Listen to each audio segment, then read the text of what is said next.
नमस्कार शेतकरी मित्रांनो, मी गोपाल नारायण मेनकर, कावेरी प्रतिनिधी, वाशिम। आज आपण आलेलो आहोत शहा या गावामध्ये आपल्या 21-15 या म्हणजे कॉलीफ्लावरचा फुलगोबीचा प्लॉट पाहण्यासाठी। तर आज आपला प्लॉट इथे लागलेला जवळपास समजा 70 दिवस पूर्ण झालेले आहेत। 70 दिवस पूर्ण होऊन प्लॉटची हार्वेस्टिंग वगैरे सगळी झालेली आहे। तर आज आपल्यासोबत प्रगतशील शेतकरी आहेत संतोष भाऊ। तर त्याचा आपण आपल्या गोबीबद्दल ते त्यांना ही गोबी कशी वाटली हे आपण सविस्तर त्यांच्या मुखाने जाणून घेऊया। नमस्कार भाऊ। नमस्कार। तुमचं नाव सांगा। संतोष रमेश कठेल।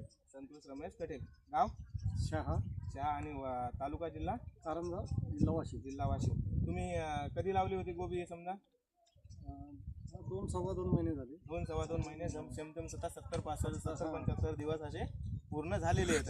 तर ही गोबी कशी वाटली तुम्हाला कावेरीची? चांगली वाटली। चांगली वाटली ना?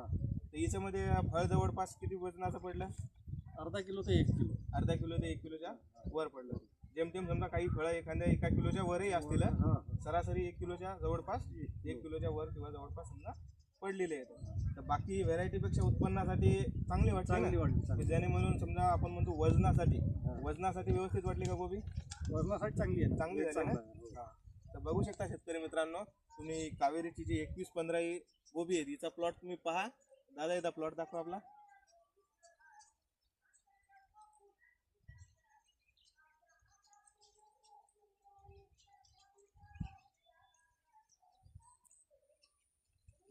दादानी या वर्षी आपली गोबी जी 21-15 आहे, किती पॅकेट आणली होती? एकच पॅकेट आणलं होतं मी ट्रायलसाठी 1 पॅकेट आणलं होतं। तर बघा, त्यांनी ट्रायलसाठी 1 पॅकेट आणलेलं होतं। तर त्यांना हे ट्रायल आपलं सक्सेसफुल झालेलं आहे किंवा त्यांना आपली व्हेरायटीबद्दल त्यांचं मनोगत समजा चांगलं आलेलं आहे, जेणेकरून ही व्हेरायटी तुम्ही बघू शकता आत्तापर्यंतही तिची व्हाईटनेस वगैरे सगळी टिकलेली आहे। जेणेकरून समजा पुढच्या सीझनमध्ये तुम्ही जेव्हा लागवड करसाल तर तुम्ही कावेरीची 21-15 ही व्हेरायटी नक्की निवडा। नमस्कार।